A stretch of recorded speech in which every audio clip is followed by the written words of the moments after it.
Do you remember the old days when everything was used until its very last breath? Bottles were never thrown away, old clothes were skillfully patched, and yesterday's cold rice could become today's new meal. Poor families back then didn't call it saving tips. They simply knew how to live on what they had. In this video, we'll look back at 25 creative saving tips that were once tied to childhood, memories, and lessons that still make many people nod in agreement today. Using leftover oatmeal and ground meat. Have you ever looked at a bowl of leftover oatmeal and thought about tossing it? My grandmother never did that in her kitchen.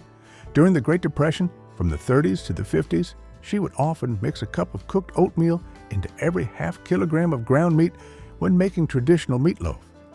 Oatmeal is actually a great binder, even better than eggs, helping lean meat stay moist and significantly increasing the volume to feed the whole family.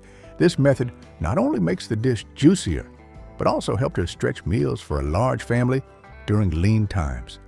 Today, this little trick can save you about $2 to $3 per meal compared to buying more meat for the same volume. From there, it can save a family budget hundreds of dollars a year while still ensuring nutrition. Culinary experts also confirm that the starch in oatmeal creates the perfect texture for minced meat dishes without losing the characteristic flavor. Making vinegar from fruit scraps. Apple peels or cores were never seen as trash because they were the start of a versatile elixir. Families would often collect all the apple scraps after baking and soak them in a large glass jar with clean water and a bit of granulated sugar. Then, they'd patiently stir daily and let the mixture ferment naturally for 5 to 6 weeks until a pure sour scent spread.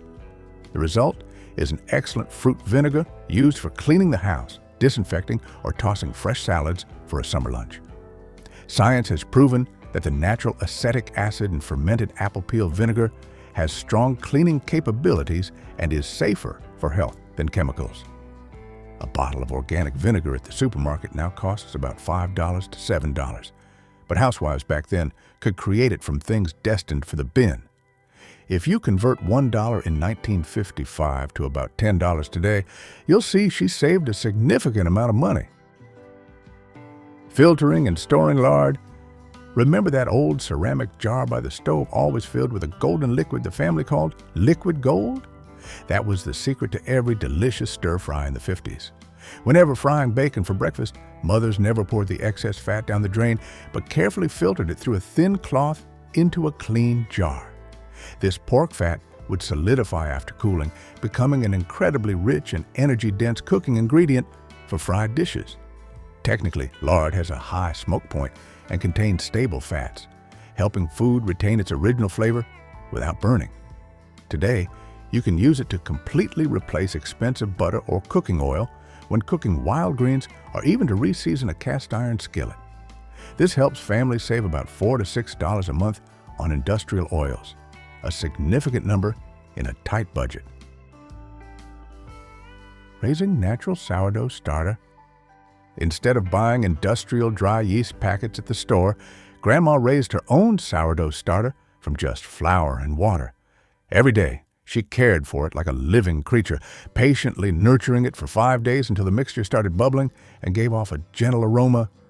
With this jar of yeast, she could bake fragrant loaves of bread with a crispy crust and soft, chewy center without spending a dime on additives. This small tip saved the family about $50 to $100 a year on dry yeast and prepackaged bread containing preservatives. Today's science confirms that naturally fermented bread is much better for the digestive system thanks to the gluten breakdown process by beneficial bacteria. In this day and age, when a high-quality loaf of bread can cost up to $6, making bread at home is a smart financial decision. Using salt to keep food fresh. Before refrigerators existed, our ancestors used salt as a powerful weapon to preserve food. By removing moisture to inhibit bacteria, salt transformed meat, fish, and vegetables into sustainable reserves for the long winter. Inexpensive cuts of pork, when buried in salt, not only lasted longer, but also transformed into smoked meat with a rich, deep flavor that fresh meat could never achieve. For just $1 for a large bag of salt in 1950, families could preserve hundreds of pounds of food, saving a huge amount of money. This was not only a survival trick, but also a sophisticated culinary art, utilizing the cheapest ingredients to create the highest value. The image of neatly arranged jars of salted meat on shelves is proof of the wisdom of previous generations in conquering time and scarcity. Reusing starchy boiling water. Never pour that precious nutrition down the drain, because the plants in your garden are truly craving it every day. Every time you boil potatoes or pasta for dinner, keep that cloudy water in a large basin and let it cool naturally. The amount of dissolved starch in the water is a great light fertilizer, helping stimulate soil microorganisms to grow stronger. Additionally, this water is used as a thickener for soups or sauces instead of spending money on expensive cornstarch. If you water your plants with this regularly, you'll see greener leaves and more vibrant blooms without needing chemical intervention. Just one small act of keeping the boiling water helps reduce waste and saves an unnecessary monthly living expense. Growing garlic at home. When seeing garlic start to grow tiny green sprouts, housewives would carefully take them to the garden and plant them about 5 centimeters deep. Place the sharp end pointing up so they develop into new plants. After a short time, the family will have a source of clean garlic all year round without spending money at the market for chemically treated garlic. This tip saves about $20 to $30 a year, and most importantly, ensures the garlic isn't treated with preservatives like in supermarkets. Agricultural experts say homegrown garlic often has higher allicin content, helping boost the user's immune system. Freezer bags for vegetable scraps. In the old freezers of poor families from the 1930s through the late 1950s, there was always a secret bag that we kids were often forbidden from touching or playing with. That was where mothers collected all the onion skins, celery ends, and clean carrot scraps left over after preparing the day's meals. When the bag was full, she would put it all into a large pot of water, simmering it for hours to extract the finest flavors. The result was liters of delicious, rich vegetable broth without needing any industrial seasoning or flavor enhancers. This tip helps families save $3 to $5 for every box of pre-made broth at the store. Vegetable skins contain many vitamins and minerals that we often accidentally throw away during processing. This natural broth is the foundation for hot soups, helping warm the whole family on cold, windy winter nights. Start saving those veggie scraps today to see that one meal's waste can be another meal's treasure. Broth from chicken feet and necks. In the 1940s and 1950s, when lean meat was a luxury item often reserved for Sunday feasts, byproducts like chicken feet and necks became a golden source of nutrition for the whole family. My grandmother always had a large cast iron pot on the stove where she meticulously simmered chicken feet and necks with a bit of apple cider vinegar for 12 to 24 hours to extract maximum minerals. This high-quality bone broth now costs up to $10 a liter at high-end food stores, but she made it for almost free. Natural collagen not only keeps joints strong, but also kept her skin rosy despite the harshness of time. Cooking Bolognese sauce in large batches. In the 1950s, cooking once and eating all week was the smart way families managed their limited time and budget. On their free weekends, they would often cook a huge pot of Bolognese sauce with all the freshest ingredients Grandma had on hand. Cooking in large quantities like this helps save about 30% in costs, compared to buying individual ingredients for each small meal. If a pre-made jar of sauce at the supermarket today costs about $6 to $8, one of Grandma's home-cooked batches costs less than $2 per equivalent serving, helping the family keep hundreds of dollars a year in the budget. Professional chefs affirm that the longer Bolognese is simmered and left overnight, the more the flavor layers blend and taste better than fast cooking. After the sauce cooled, she meticulously divided them into mason jars or plastic bags for freezing, creating a convenient food reserve. Repairing shirt collars by flipping them? Don't ever throw away a good shirt just because the collar has frayed after years of use and frequent washing. Cut each stitch connecting the collar to the stand Then carefully flip the underside of the collar, which is still smooth and retains its original color, outward. The shirt will look like new, and no one will recognize the little secret behind my grandmother's skillful stitching. In the 1950s, a good quality men's shirt cost about $4 to $5, equivalent to nearly $50 today. A significant expense for poor families working to move up. Repairing instead of throwing away is not only about saving money, but also how we reduce textile waste for the environment. If you find these tips amazing and full of memories, don't forget to hit the hype button under the video right now to give the channel more motivation and let us know you want to see more interesting content like this. Fermenting old vegetable. When vegetables start to wilt, families would chop up cabbage, carrots, or onions about to go bad, then soak them in pure salt water and press them tightly in a ceramic jar. The natural fermentation process over a few days turns ordinary vegetables into a flavorful and extremely nutritious side dish. This is a great way to create probiotic-rich food, helping improve the digestive system and boost the whole family's resistance. A jar of handmade pickles currently costs about $8 to $10 at food fairs, but you can make it for almost nothing. Grandma often placed these pickle jars in a cool spot, and we always eagerly waited for the day the lid was open to enjoy them. The crunchy sound of a pickle during dinner is the sound of frugality and folk culinary wisdom passed down. Don't let waste creep into your kitchen when you can completely turn old food into a new nutritional treasure. Utilizing fireplace heat to soak beans. In American history, especially during the Great Depression and World War II, the use of residual heat from a fireplace or cast iron stove to soak beans overnight was a testament to the thrifty wisdom of poor families. Instead of wasting extra energy on cooking, housewives placed the pot of dry beans at the edge of the fireplace to let the smoldering warmth soak in, helping the beans soften evenly from the inside out.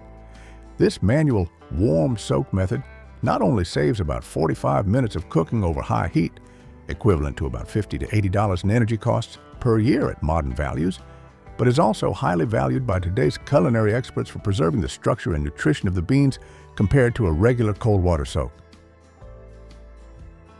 Patching things with broken umbrella fabric. When an umbrella's frame breaks due to a storm, don't rush to throw it in the trash because its waterproof fabric is an invaluable material. In the Great Depression and World War II, recycling fabric from broken umbrellas was proof of the thrifty wisdom of poor families. Old umbrella fabric was used to reinforce children's knee pants, make backpack liners, or sew waterproof aprons, helping families completely save the cost of buying new fabric or professional patching kits. Tailors at the time confirmed that umbrella nylon has a high thread count and superior mechanical durability, helping extend the life of items for many years against harsh weather. Handbags patched with grandma's old umbrella fabric always carried a unique beauty and incredible durability over time. Catching greywater. Water is a resource too precious for us to use just once and then wastefully pour away every day. Poor post-war families always placed a large plastic basin in the sink to catch the vegetable wash water or the final clean dish rinse. This water, which Grandma called greywater, was then used to water the flower beds and lush green vegetable plots behind the house. An average American family can collect about 100 to 150 liters of greywater per week, helping reduce water bills by 10% to 15%, equivalent to saving about $120 to $180 per year at modern currency values. Environmental scientists today all encourage home water reuse to protect depleting groundwater sources. Change your water usage habits today to see that you can do much more for both your wallet and this planet. Soap scraps and socks. From the 20s and 30s, soap became a common essential item for all classes of American society. Poor families often collected all the unused soap scraps and put them into a clean old sock, then tied the mouth of the sock very tightly. This homemade bag became a great bathing tool, helping create better lather and effectively exfoliating the skin. Today, an average American family often throws away about 10 to 15% of the weight of each bar of soap because they are too small to hold. which is equivalent to wasting about $25 to $40 per year on cleaning chemicals at modern currency values. Dermatologists today say that the texture of the sock fabric combined with soap not only helps create a finer lather, but also acts as a mechanical filter to gently remove dead cells without needing toxic microbeds in modern body washes. The image of the sock hanging by the outdoor tap, soaked in the scent of frugality and cleanliness, is a lesson in finding value in the smallest things. Reducing toilet flush water with a water bottle. In American history, especially in the 1970s, when the energy crisis and long droughts caused living costs to skyrocket, placing a water bottle in the toilet tank became a symbol of folk wisdom. Grandparents often reused old plastic milk or soda bottles, filled them with water or a few pebbles, and dropped them into the corner of the tank. This mechanism is extremely simple but effective. The bottle takes up the space of the water, forcing the shutoff valve earlier and reducing the amount of water flushed each time without reducing the cleaning pressure of the device. An old toilet from the 1950s could consume 13 to 26 liters of water per flush, and placing a 2-liter bottle in it immediately saves about 15 to 20% of water consumption. According to modern currency and service costs, this little tip can help a family save $100 to $150 per year. Energy-saving experts confirm this is one of the most effective ways to upgrade old equipment without high costs. Turning old clothes into rags. In the belt-tightening years from the 1930s to the 1950s, turning old clothes into rags wasn't just recycling, it was a ritual of reincarnation for every fiber in the family. Cut old clothes into square pieces of equal size to use as rags for cleaning every corner of the house. Natural fibers from old clothes after many washes become soft and have superior absorbency compared to modern paper towels or synthetic cleaning cloths, helping clean surfaces without leaving lint or scratches. Replacing disposable paper towels with rags from old clothes can help a family save $15 to $20 a month. In the long run, this is a huge saving while helping reduce a large amount of paper waste at the city dump. Reusing flour sacks. In the memories of those who grew up in the 1950s, flour sacks weren't just packaging, but precious pieces of cotton fabric. Mothers would collect these cloth bags, wash them many times with boiling water and homemade soap to soften the stiff fibers. Then, she skillfully sewed them into kitchen towels, aprons, or even pretty dresses for the granddaughters in the house. This source of high-quality white cotton fabric was completely free, helping the family have durable items without going to the fabric store. An average American family today spends about $15 to $20 per month on disposable paper towels, equivalent to a waste of up to $240 per year, enough money to pay for a short vacation or important utility bills. If you find this knowledge valuable, don't forget to hit like and subscribe to the channel so we can preserve these old values together. Batch cooking. Learn to master your kitchen instead of letting small cooking tasks master your precious time every day. Poor families of the past often spent an entire weekend preparing large batches of sauce or traditional stews and then portioning them for freezing. In the family's largest cast iron pot, pounds of beef chuck, grated carrots, and onions were simmered together, creating a rich base soup or sauce. Batch cooking helps optimize stove energy and cleaning time while ensuring the family always has clean food. Buying food in bulk at the beginning of the week and cooking it all at once not only helped her maximize the stove's heat, but also ensured that not a single piece of vegetable wilted or went to waste in the fridge. Economically, batch cooking helps minimize ingredient costs by up to 25% thanks to bulk buying, saving $300 to $500 per year in electricity, gas, and transportation fees alone. Stretching sauce with vegetables. Did you know in the 1950s, when housewives faced the pressure of feeding large families amidst post-war food inflation, stretching meat sauce with vegetables became a sophisticated art of survival? Just add finely grated vegetables like carrots, zucchini, or soft-cooked lentils to your ground meat sauce. These ingredients blend perfectly into the sauce, increasing volume and adding fiber without changing the characteristic flavor. Back then, a pound of ground beef cost about $6 to $8, while a pound of carrots or lentils cost less than $1. This helped a family save about $40 to $60 a month. A bowl of spaghetti with rich sauce full of hidden vegetables was always our favorite meal when coming home from school in the afternoon. This is the key to maintaining high-quality meals while keeping family financial budgets stable. Reusing glass jars. Old glass jars for jam or pickles are the world's most durable storage containers that you shouldn't throw away. Poor families in the 20th century carefully washed them, peeled off the labels, and used them to store spices, grains, or small sewing items. Glass is a great material because it doesn't contain harmful chemicals like plastic, is very airtight, and keeps the food inside dry. Reusing glass jars saves families dozens of dollars instead of having to buy expensive matching jar sets at the supermarket. Grandma used to use a paint pen to write the name of each type of grain on the jar lid, turning the kitchen shelf into an organized and very beautiful space in its own way. Science has proven that storing food in glass helps retain the original flavor longer than other materials. The feeling of holding heavy glass jars filled with beans or flour always brings a sense of security about food reserves.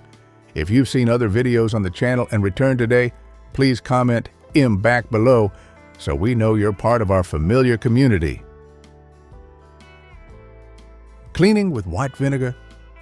From the mid-20th century, when industrial cleaning chemicals began to dominate the market with high prices, wise housewives always remained loyal to the magic of white vinegar to keep their homes clean. Use diluted vinegar to wipe windows until they are as clear as air. Use pure vinegar to beat stubborn lime scale on taps or clean, burnt cast iron pots. The characteristic pungent sour smell of vinegar after evaporating will take away all unpleasant odors, leaving a pure and absolutely safe space, even if children accidentally touch the surface just cleaned.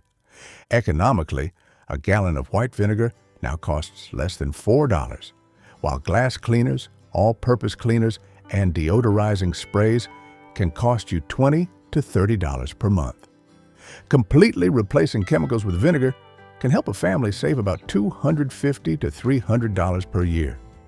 Acetic acid in vinegar is an extremely powerful natural disinfectant, strong enough to kill most household bacteria without causing skin irritation or water pollution like synthetic detergents.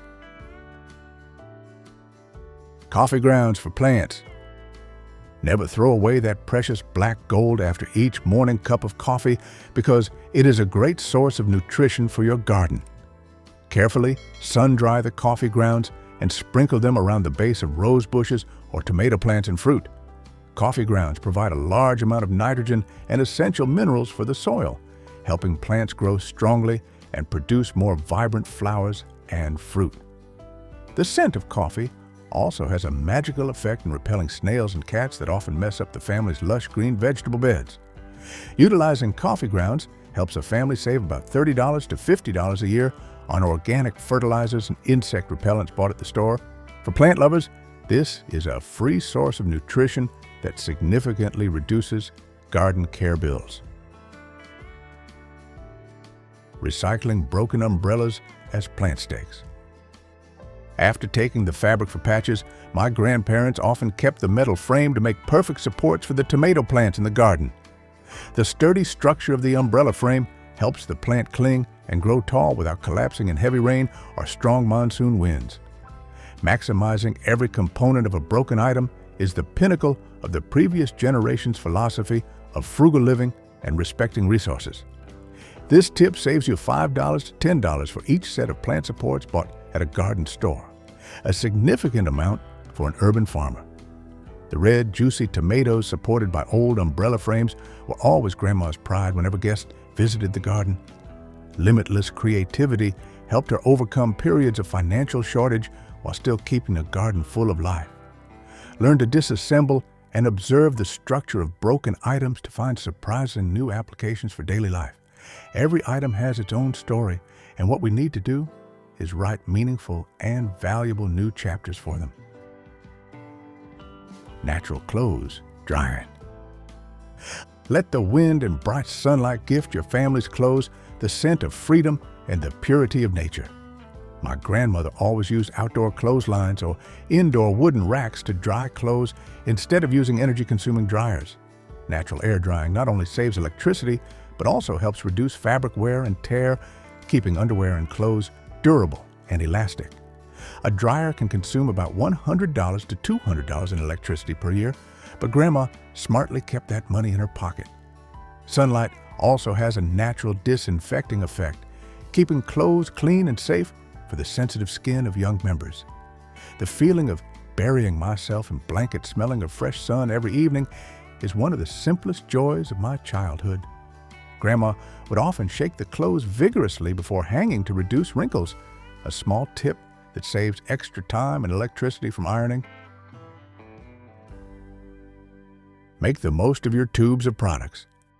When those expensive tubes of toothpaste or cosmetics can no longer be squeezed out, she'll use scissors to cut across the tube to uncover the secret treasure inside. You'll be amazed to see that the amount of product clinging to the sides of the tube often accounts for up to 25% of the volume, enough for dozens more uses that would otherwise have been wasted in the trash. By scooping this excess into small, airtight jars, you not only save a significant amount of money, but also show absolute respect for every penny. This little trick is like patiently sifting through sand to find gold, helping you gather the last remaining value from a mine that others have hastily abandoned. Making your own vinegar from apple peels. This is a more detailed version of utilizing fruit waste, especially for those who love the pure taste of apple cider vinegar. Today, a bottle of organic apple cider vinegar with the mother costs $6 to $10. So producing it at home helps a family save about $50 to $70 per year if you count both cleaning and cooking functions. Making your own vinegar gives you complete peace of mind about the source of ingredients and no worries about chemical preservatives often found in canned goods. Qua trin quan sat nung bot kilit inoy trong bin giam lamot by hawk tu vivis in hawk ma ba jonde toingai to kikonho. Take advantage of apple season to make yourself quality jars of vinegar, bringing great benefits to both the kitchen and the family wallet. Placing a brick in the toilet tank. You can completely turn an old water-wasting toilet into a modern water-saving device with just a simple brick. First, wrap the brick carefully to prevent it from crumbling in the water, then place it in the corner of the water tank. This brick takes the place of about a liter of water, helping save 500 to 800 liters of water per month for a family of 4. This saving helps reduce water bills by about $5 to $10 per month, saving $100 to $150 per year. This is a great testament to using scavenged items to creatively solve living cost issues. Technical experts also confirm that this method is completely safe for the drainage system if the brick is placed correctly. Growing your own fruits and vegetables. This lifestyle was deeply inspired by the spirit of Dig for Victory and the Victory Garden movement that spread across the country during the 1940s. During that time, growing your own food was a practical way to supplement the short supply of provisions. Today, seeing the results of your own labor, from tiny seeds to fresh, delicious vegetables, brings an unparalleled sense of satisfaction that money simply cannot buy. The great thing is that you don't need a huge garden to practice this spirit. Even small spaces on windowsills are excellent choices for starting basic herbs like basil or mint. Furthermore, easy-to-grow root vegetables like potatoes can also be grown in small containers. When you practice gardening regularly, you will have a source of clean, homegrown produce, providing fresh ingredients for your daily meals. Many people have found that, for instance, pasta sauce made from homegrown tomatoes tastes richer and much better than the store-bought kind, a difference that money can hardly purchase. This spirit of self-sufficiency provides the joy and independence that the 1940s generation mastered skillfully. Learning some baking skills. In a world where sweets and bread were considered necessities and beloved snacks, the 1940s generation quickly realized the waste in buying them from the store. So the question is, if you like eating sweets, why not make them yourself? Baking your own confectionery and bread not only ensures flavor and quality, but is also an effective cost-saving strategy. Making your own sweets instead of buying them from candy stores or bakeries is a significant way to save. This tip encourages us to learn basic baking skills, perhaps from parents, older family members, or even utilizing the abundant resources available on the internet today. One of the most important baking skills practiced by the previous generation was baking your own bread. Bread is an essential part of many meals and is often used as a snack. Baking your own bread not only helps control nutritional ingredients, but is also much cheaper than buying fresh bread daily. When baking, people were advised to maximize the oven's use. This means that once the oven is on, bake multiple items at the same time to optimize the energy consumed. Although the source does not provide specific figures on cost, this tip is a useful way to ensure that those who enjoy bread and sweets can satisfy their cravings without impacting the monthly budget. This spirit of self-sufficiency reduces reliance on pre-processed and expensive products on the market. When butter was a luxury that needed to be saved for more important uses, your grandma would use leftover bacon drippings as a substitute. For example, spreading it on toast created toast with bacon drippings, a common breakfast ritual. Crispy white bread was smeared with lard left over from the previous morning's breakfast, sometimes sprinkled with salt. It was smoky, greasy, and completely satisfying, a characteristic flavor of the old kitchen. Grandma also used bacon to make another convenient breakfast, bacon and egg breakfast cups. A slice of bacon was curled around the inside of a muffin tin, then an egg was cracked into the center and baked into tidy, self-contained bites. Perfect for those needing a grab-and-go breakfast. Bacon grease was the breakfast gold of that era, the fuel for a long day. Grandma wasted nothing. That was the golden rule of the previous generation. Banana fritters dusted with powdered sugar were the kind of treat that made even an ordinary Tuesday morning feel like a small celebration at home. My grandma would often use soft, ripe bananas to maximize natural flavor and sweetness, while also making the batter texture softer. The fritters were fried in a shallow pan with a little oil, crispy on the outside, soft and warm inside, like a quick breakfast donut version.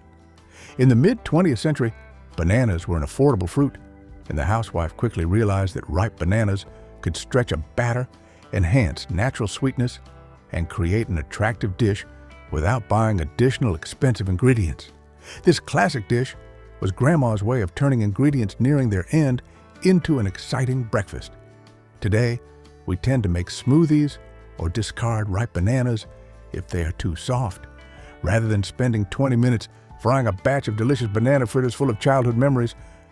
In times when money was tight, especially during the post-war years when everything had to be accounted for, your grandma had a trick to make a warm, filling cake without using up all the precious eggs or milk in the house.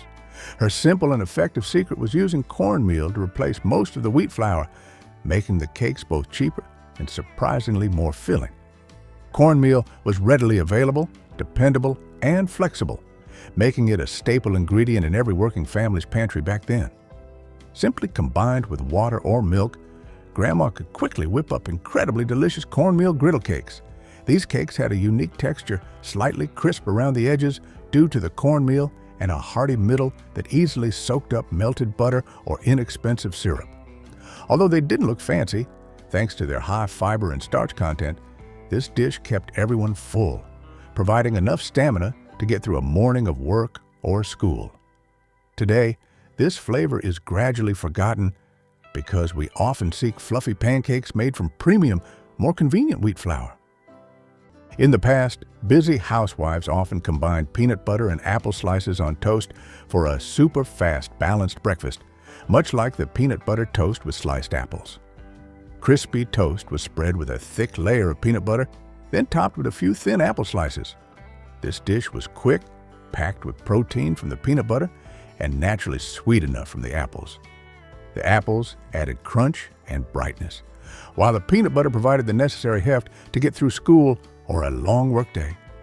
This was the kind of breakfast that made people feel like they were moving into a new, faster, and smarter era, as housewives sought to balance family care with other activities outside the home. Later, we had more convenient granola bars, but they lacked this simplicity and natural freshness. If you were trying to stretch groceries or just keep up with the times, peanut butter and apples were your allies. To make breakfast more exciting for picky eaters and ensure they absorbed enough vitamin C, your grandma found a way to transform orange juice into soft, wobbly, playful cubes. Orange juice gelatin cubes were like the breakfast version of a small science project in the kitchen. She would take orange juice, usually from canned concentrate, a popular convenience product of the time, and mix it with gelatin powder to create soft, bouncy blocks that tasted like sunshine, highly appealing to children's palates. They were refreshing, colorful, and playful to eat, making vitamin supplementation easy. Kids loved the jiggle of this dish, and adults liked that it provided abundant vitamin C. In an era before smoothie bowls or vitamin gummies, this was about as experimental and innovative as breakfast got. This dish offered novelty compared to today's typical breakfast. This creamed mushrooms on toast dish was once considered a minor luxury in the modest kitchens of the 1950s. Mushrooms, especially canned or foraged ones, were inexpensive and shelf-stable ingredients, fitting well within a family's tight budget. She would make a quick bechamel-style sauce, simply melting butter, stirring in flour, and gradually adding milk to create a rich, creamy sauce.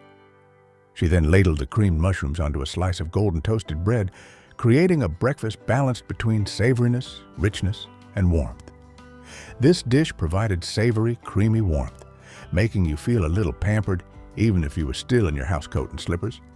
It was often served to guests or to those needing something nourishing and easy to digest, or simply to lift spirits. Today, brunch dishes might have all the bells and whistles, but back then, this humble dish from Grandma was elegance on a dime, showing her ability to transform the most basic ingredients. To have a full meat breakfast that provided enough energy yet was still cost-effective, Grandma's secret was using inexpensive Bologna sausage to replace ham or bacon when they were pricier. For instance, the Bologna and egg breakfast sandwich was a simple, filling dish loved in working-class households. It combined fried Bologna, fried until the edges curled slightly and were crispy, a fried egg, and cheese, usually American cheese, on soft bread or a roll. Fried Bologna had been a staple in working-class American households since the early 20th century, providing a hearty and affordable meal, highly suitable for the economic context of the 1950s. When fried, the Bologna released an aroma similar to good meat, making breakfast much more appealing than its cost suggested. Although this classic Bologna and egg sandwich is still around, today we have countless options for higher-end processed meats, overlooking the simplicity and economy of Bologna, an ingredient that once saved many family breakfasts. During the 1950s, your grandma had an incredibly clever frugal hack to make melt-in-your-mouth soft biscuits without having to buy expensive store-bought buttermilk. The marvelous secret was using fresh milk that had been allowed to sit a little too long, letting it naturally sour slightly. Housewives would then quickly mix the biscuit dough, flatten it, and use the rim of a drinking glass to cut them into perfect rounds. Finally, they baked them quickly in a hot oven until golden. When the biscuit was split in half, the soft, steaming center would be revealed. Eating this brought a deep sense of grounding, a silent affirmation. We may not have much, but we are going to eat well through our ingenuity. These buttermilk biscuits with honey butter were pure comfort wrapped in a golden, flaky bite, a foundational dish of American cuisine. Today, most people buy boxed buttermilk or convenient ready-made biscuits. The slow, meticulous ritual of starting the day with Grandma's homemade biscuits has gradually vanished from the family kitchen. First, your grandma would save time in the morning by skipping the complicated and messy process of preparing oatmeal from scratch. Instead, her hack was preparing baked oatmeal the night before. This warm baked apple cinnamon oatmeal combined oats, diced apples, fragrant cinnamon, and perhaps a little inexpensive brown sugar or molasses, along with a handful of raisins or walnuts. All of this mixture would be put into a pan and refrigerated, then simply popped into the oven the next morning to be served piping hot, without having to stand guard at the stove. It was a breakfast hearty enough for Dad before his shift, and sweet enough for the kids. Regrettably, today, we have easily traded that warmth for the convenience of cold cereals or instant oatmeal packets that just require hot water. This method reminds us of the value of slow preparation and the feeling of care it provided. In the 1950s, to make simple oatmeal more appealing and varied in texture, and most importantly, it was Grandma's way to reduce the amount of sugar needed, saving costs, just like cooking fruits such as apples and raisins together with the oats. Diced apples and raisins were simmered together with the oats, sweetening them naturally and softening just enough to melt into every bite, creating a deep and warm flavor. Plain oatmeal alone would not have been appealing or nutritious enough. The fruit gave the porridge texture and natural sweetness without needing added sugar on top. A clever, money-saving hack from the housewife. The apples and raisins cooked in oatmeal dish was humble yet thoughtful, ensuring the children's breakfast was both delicious and nourishing. Today, we often use pre-sweetened instant oatmeal packets. Overlooking this intelligent method of natural sweetening and meal extension, did you know that from the 1950s, your grandma absolutely never threw away any scrap of leftover meat, even leftover ham from Sunday dinner or trimmings still in the fridge? She would turn them into a hearty ham and potato hash with fried egg, providing enough nutrition for a long day of labor. First, she would cube the leftover ham and fry it with diced potatoes. And she couldn't forget chopped onions to create an appetizing aroma that spread throughout the kitchen. Once the hash mixture was golden and crispy, she would top it with 1 or 2 sizzling, perfectly fried eggs in the heavy cast iron skillet, ensuring the yolk remained runny. The moment the egg yolk broke over the crispy potatoes and savory ham was a rare moment of morning luxury. This DIY hash method is clear proof that the most delicious and economical breakfasts come from what you almost threw away, demonstrating Grandma's ingenuity in managing family expenses. If your family still has a cast iron skillet from your grandparents' generation, hit the hype button right below the video to let us know how many people still cherish those simple memories. To make oatmeal richer and more appealing without fresh milk, your grandma would use evaporated or canned milk. The dish, oatmeal with brown sugar and cream, was a classic. Quick oats were simmered on the stove, topped with a spoonful of brown sugar and a splash of canned milk.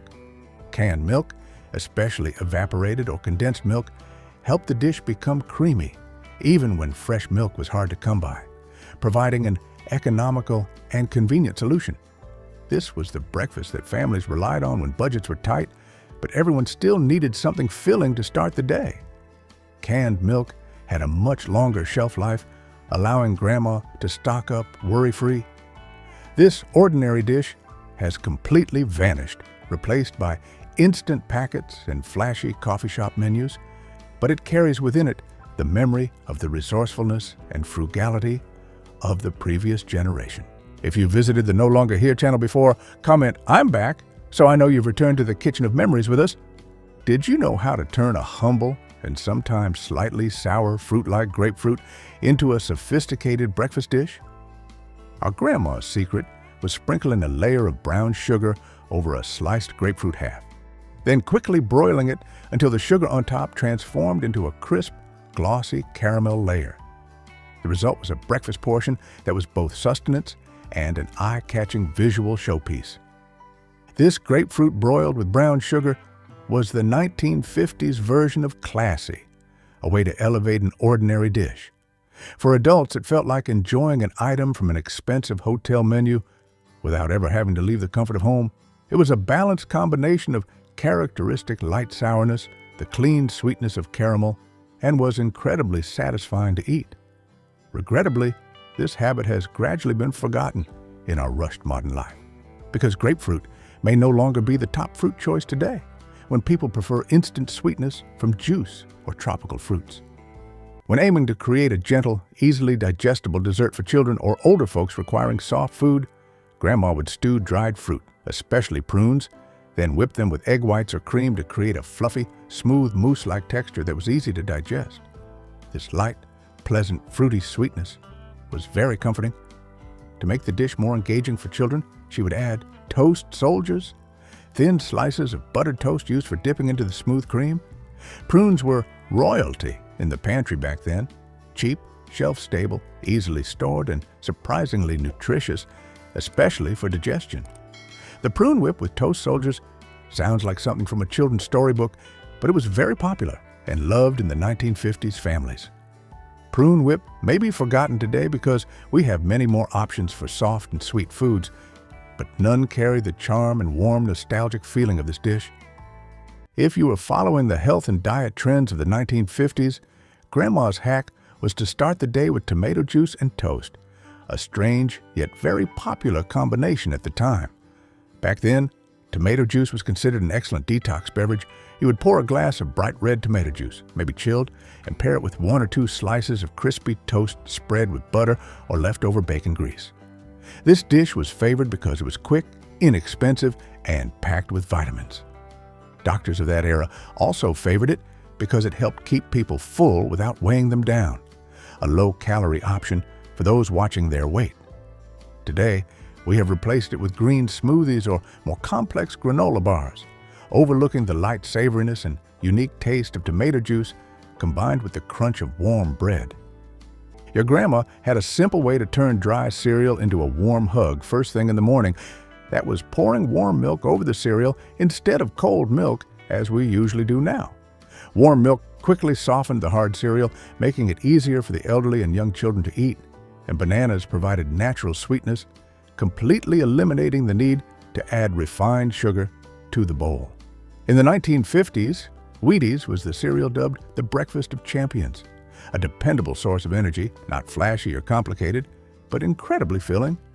Before the world had modern protein bars or energy drinks, this was the main source of fuel, helping everyone get through heavy work on the farm or in the factory. Today, we prioritize cold milk and crunchy cereal for a refreshing feel and have unintentionally overlooked the warmth and clever utility of hot milk softening cereal, a simple yet effective hack from Grandma. To make soft, fluffy, nutrient-rich pancakes without needing too many expensive eggs or flour, 1950s housewives would cleverly add cottage cheese to the batter. The fresh cheese was folded into a simple mixture of eggs, flour, and milk. Cottage cheese back then was a favorite protein-packed miracle among housewives, not the dreary diet food we think of today. These pancakes had a slight tang and an almost creamy bite, providing excellent moisture. This dish was clean, filling, and quietly nutritious, helping to ensure the family's nutrition while keeping costs low. This was proof that you could eat smart without feeling like you were missing out or spending too much. However, today, our younger generation often seeks super sweet or elaborately garnished pancakes, unintentionally overlooking the slight richness and protein-packed goodness of cottage cheese, an economical ingredient. If you wanted a savory, warm, and quick breakfast, try utilizing canned baked beans and broiling them on toast just as Grandma did. Baked bean toast was a quick, savory breakfast, popular throughout New England, especially on busy weekdays. She would toast a slice of bread, spoon canned baked beans on top, perhaps cover it with cheese or butter, and slide it under the broiler to heat the beans and create a light caramelized layer on top. This dish was hearty enough to carry you through a long day of labor. One can of beans could stretch into a meal for the whole house, demonstrating high economy. Today, this dish is rarely mentioned in modern breakfast menus, but back then, it was one of those small comforts that helped make hard mornings bearable and filling. During the Great Depression, to enrich the cheap cornmeal porridge and make it more appealing, your grandma would turn it into creamed cornmeal mush. She would slowly cook cornmeal with water or milk until it thickened into a porridge, carefully pour it into a loaf pan, and chill it until firm. The next morning, she would slice it into thick slabs, pan-fry them until golden and crispy on both sides, then drizzle syrup or butter on top. This dish gave the impression that a little effort went a long way, transforming a seemingly boring food into an enjoyable culinary experience. Housewives liked this because it was cheap, filling, and utilized everything without waste. Kids loved it because it was crispy on the outside, soft on the inside, and tasted sweet without being too heavy. While we have moved on to instant cereals, this method of pan-frying cornmeal mush was a smart way to turn leftovers into a new delicacy, an honest food that was unpretentious yet full of nutritional value.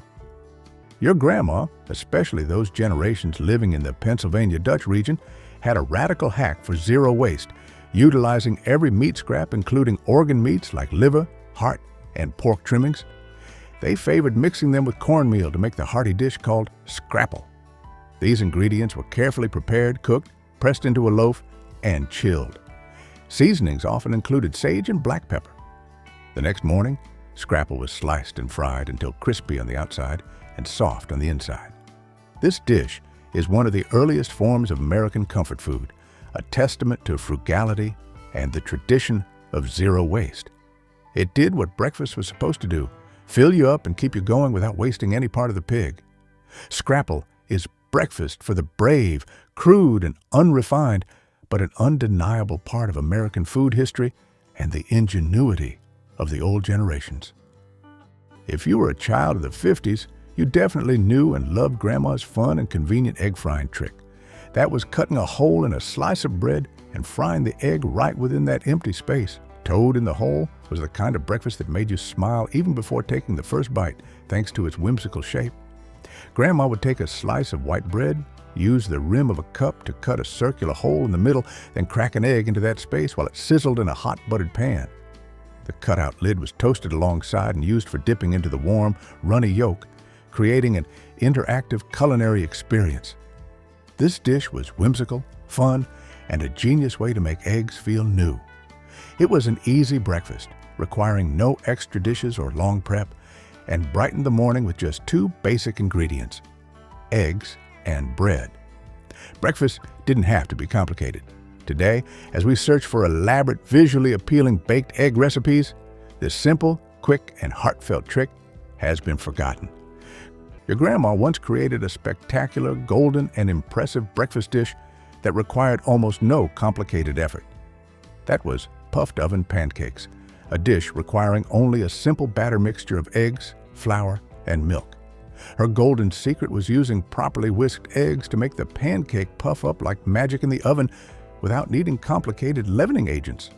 The batter had to be poured into a cast iron skillet already heated with butter, then slid into a hot oven and watched as it magically puffed up, forming a large, crispy-edged pancake bowl. Mothers and grandmothers appreciated the simplicity and quick preparation time, and everyone at the table enjoyed watching it rise, creating a magical moment in the morning. The pancake was usually served dusted with powdered sugar and fresh lemon, balancing the richness of the butter. This dish turned an ordinary morning into a memorable one. Although it is still made, its drama and simplicity have been overshadowed by many other complex pancake dishes on modern menus. If you hated the rock-hard, dry texture of shredded wheat cereal, your grandma had a small trick to turn it into a comforting and easily digestible dish, softening it with warm milk or hot cream. Shredded wheat with warm cream and sugar was not the dry, tasteless cereal you might imagine. It was big, hearty biscuits of wheat that got softened by pouring warm milk or cream over them, then sweetened with a spoonful of sugar or honey for enhanced flavor. This was slow food, the kind of breakfast you ate sitting down unhurriedly with gentle steam rising from the bowl.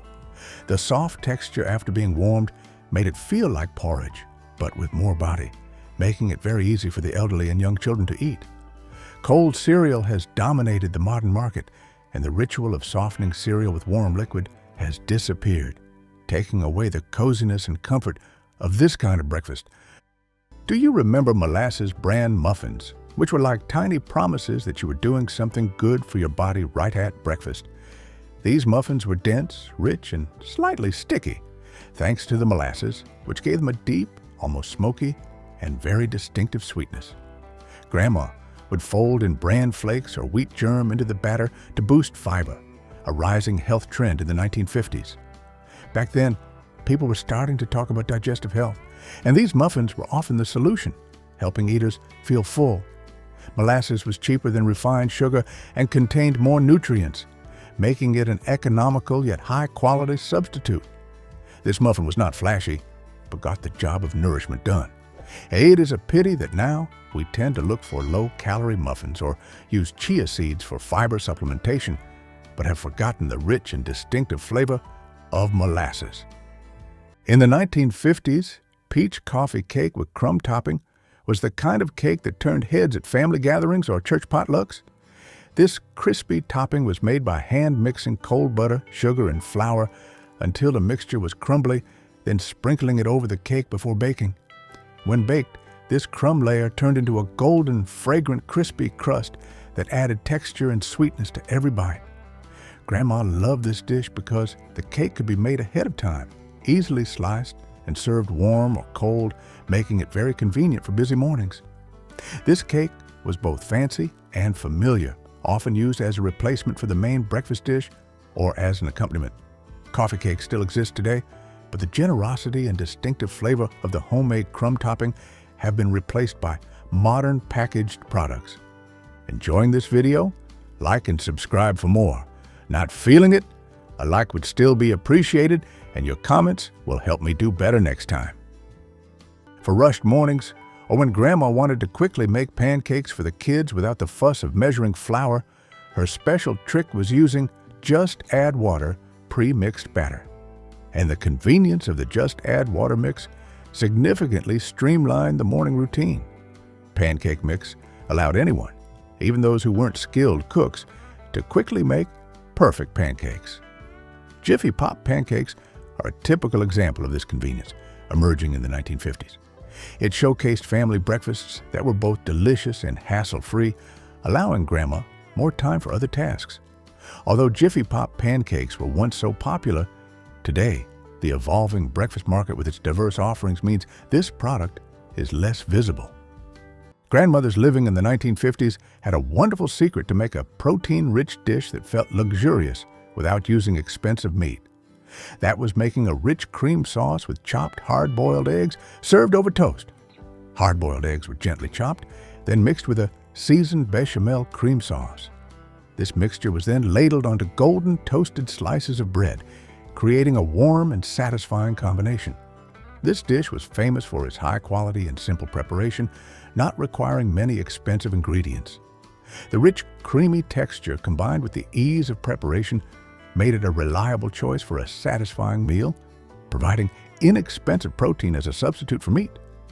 Although this dish suited the American preference for hearty, straightforward meals, it has been replaced by more complex egg and meat dishes in modern restaurants. If you didn't want to lose a tooth to grape nut cereal, your grandma had a little secret to make it more palatable, softening those hard, crunchy nuggets with hot water. Grape nuts was unlike modern cereals. It was a challenge of hardness. They were very hard, crunchy nuggets, sometimes feeling like a punishment if you tried to chew them dry. The secret was pouring in hot water or warm milk, letting it sit for a few minutes, and waiting for the nuggets to soften slightly. For a generation raised on rationing and stretching every dollar, grape nuts had enormous economic value. It was incredibly filling, affordable, and could last forever in the pantry without spoiling. Kids today would call it cardboard because of its hardness, but for the previous generation, it was considered a hearty and quality food. Today, we have lighter, sweeter cereals that don't require fighting to eat. But this softening hack is a piece of classic ingenuity. These frugal breakfast hacks from Grandma in the 1950s not only helped feed the whole family using a few inexpensive ingredients, but also demonstrated the incredible resourcefulness and intelligence of the previous generation. If this video made you feel intrigued and proud, and you want to try some of Grandma's tricks, hit like, subscribe, and turn on notifications so you don't miss out on the next unique secrets. To have a quick, energy-boosting breakfast, especially for growing teenagers, our grandmothers would make a milkshake with just 3 main ingredients: peanut butter, honey, and milk. Just toss protein-rich peanut butter, milk, and honey into a blender. Give it a good mix, and you have a liquid, full-energy breakfast.